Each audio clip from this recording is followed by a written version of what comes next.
Retour dans le studio de Matin Première, la radio en live sur Matin TV, vous le savez, avec des invités, et notre invité s'appelle Antonio da Silva, responsable fabrication boulangerie chez Tria. C'est bien ça, pour le groupe Tria. Alors, ouais, le groupe Tria, c'est énorme maintenant. Oui, c'est une grande structure sur le Maroc. Oui, c'est ça, c'est la plus grande.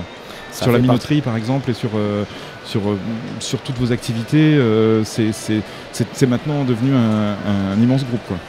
C'est devenu un immense groupe. Avec des marques que les Marocains connaissent bien. Bien entendu. Bon, alors, moi je suis très content de vous accueillir ici parce que j'adore la boulangerie. La boulangerie, je suis admiratif. Je suis admiratif sur les levains. Vous savez qu'il y a des boulangers qui partent en vacances avec leur levain, quoi, dans le coffre de la voiture. Et vous? Non, c'est pas vrai. Je suis venu sur le salon avec mon levain naturel. C'est pas vrai. Bien sûr que si. Et non, mais pourquoi vous faites ça? Parce que c'est pas possible, un levain, on peut pas le laisser. Non, un levain, ça doit lever, ça doit fermenter, ça doit patienter. Tu savais ça? Des journées. Ah, pas du tout. Ah non, mais là, attends. Oui, je suis venu sur le salon avec mon levain pour fabriquer donc pour Tria. Mais alors qu'est-ce que vous mettez dans le levain? Le levain. Dans votre levain? Alors le vin est parti donc d'une farine, un tout petit peu d'eau, et un levain est parti donc d'un fruit. Un fruit qui se déclenche un petit peu en moisissure pour déclencher une fermentation par la suite. D'accord, voilà. Ok. Et donc vous le faites vivre, vous l'entretenez. Exactement, on le régénère tout simplement. D'accord. Et le levain c'est important, c'est ce qui donne de la personnalité au pain que vous faites tout simplement. Tout à fait. Voilà, ça fait longtemps que vous travaillez dans le secteur de la boulangerie? 38 ans. 38 ans. Mais j'ai raison, c'est un métier formidable. C'est extraordinaire. Beaucoup de contraintes, bien évidemment, mais c'est un métier absolument formidable. Et c'est surtout un métier formidable parce que voilà, vous nous amenez des choses qui sont superbes, qui ont beaucoup de goût. Alors, vous allez me dire, ça a beaucoup de goût, pourquoi? Parce que d'abord, il y a le savoir-faire du boulanger, mais il y a surtout les matières premières qui sont excellentes. Les matières premières. Ça, ce que vous nous avez amené, donc il y a une fougasse. Il y a des petits pains avec des raisins. Il y a voilà. Ça c'est fait comment et c'est fait avec quoi? Alors, je le dis pour ceux qui sont à la télé. Vous avez une fougasse, c'est une pâte à pain qui est faite sur le vin, qui est assemblée donc avec un tout petit peu de romarin et du parmesan. Sur la partie ficelle, donc raisin et semoule dur, voilà. Et un tout petit peu de farine blanche. Voilà. Il y a une tradition du pain au Maroc sur des pains populaires, on va dire, qu'on trouve dans les marchés, d'ailleurs c'est presque une spécificité marocaine parce que les Marocains qui vivent à l'étranger ont du mal à retrouver ça dans d'autres pays. Généralement ils le fabriquent eux-mêmes, c'est un pain vraiment, c'est le pain de la maison. Et puis à côté de ça, comment vous faites pour... puisque vous êtes boulanger depuis 38 ans, comment on fait pour développer ce savoir de la boulangerie ici au Maroc? Alors je travaille en formation pour des écoles, là où il y a besoin. J'essaie de former le maximum de personnes. Déjà en Europe, je formais beaucoup. Ici, j'essaye aussi de former au maximum. Oui. C'est pas toujours facile. Non, il faut un peu de temps pour avoir une personne qui a envie de faire. Ouais. Et qui peut devenir un jour ou l'autre passionné. Ouais. Et toute la partie culinaire est compliquée à transmettre. Ouais.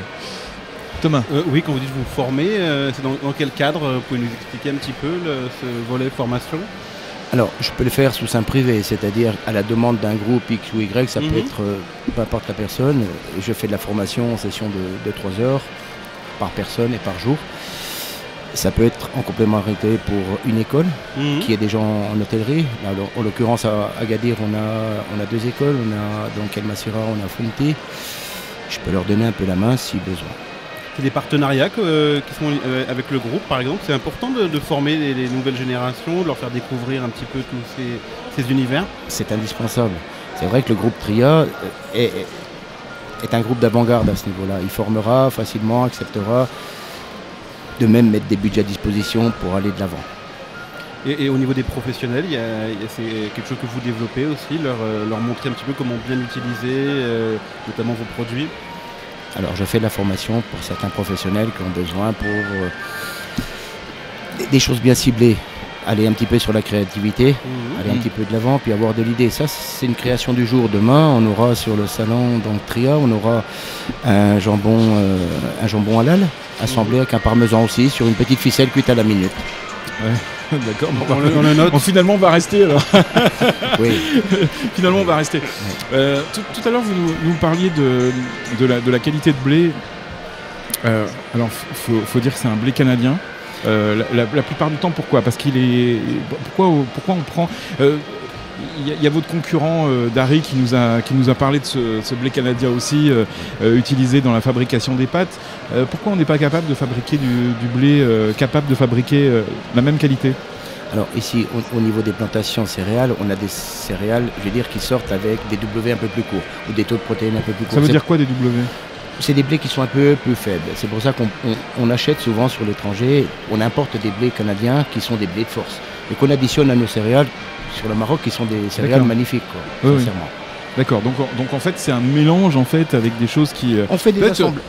Pourquoi on vous pose cette question ? Parce que tout simplement, nous depuis 2 jours, on discute avec des industriels, avec des grands industriels, des grandes marques comme la vôtre, oui.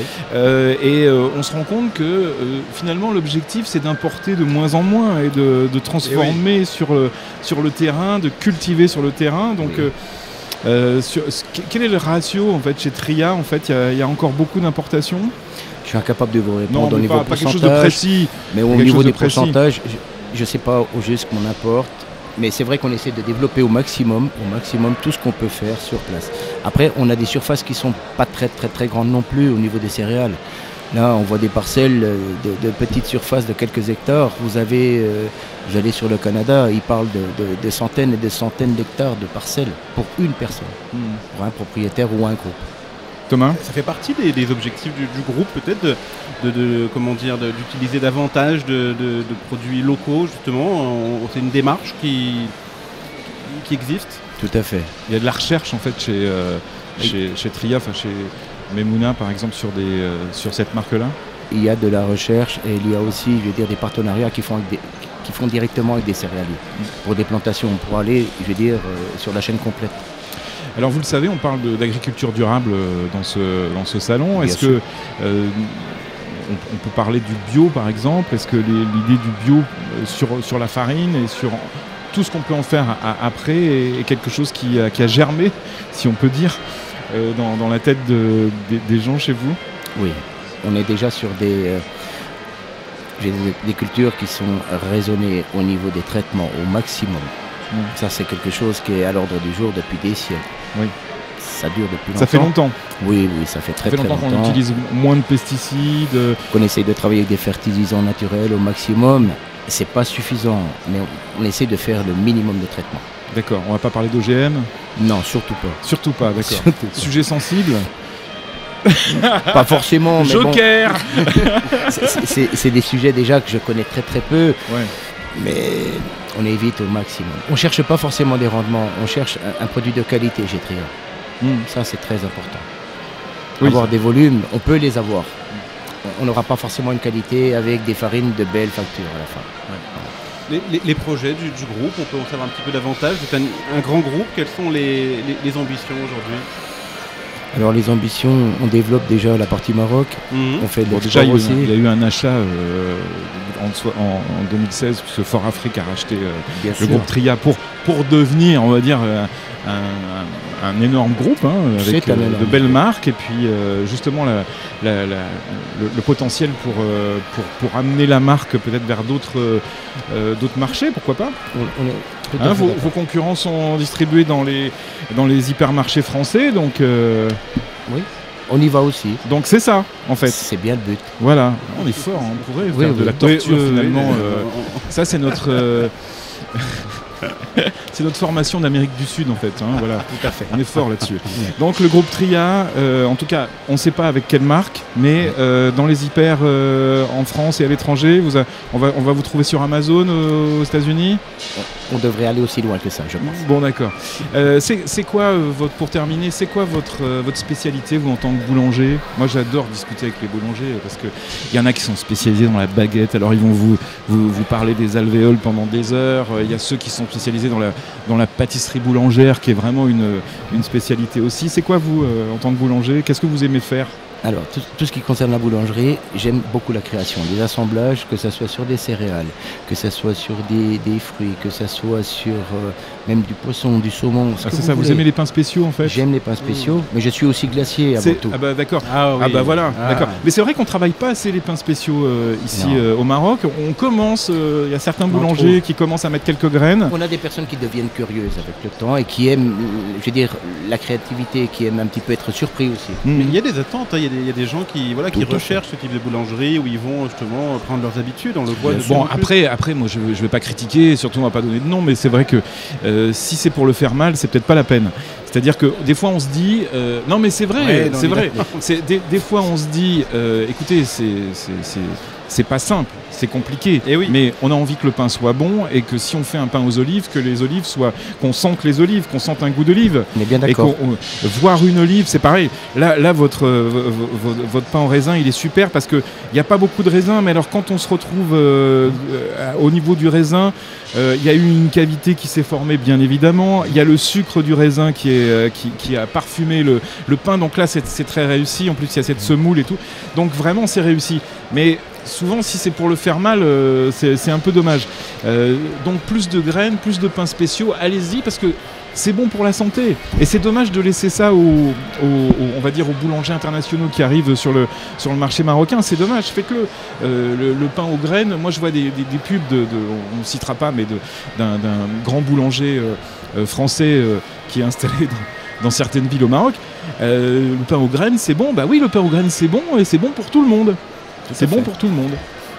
Donc faut continuer. Alors vous êtes glacier, terminé donc. Je suis aussi pâtissier glacier. Pâtissier glacier. Oui. Donc par exemple un truc qui est un de mes fantasmes, qui est l'omelette norvégienne, ça vous savez faire. Voilà, super. Bah, écoutez, on va garder votre carte alors. Merci.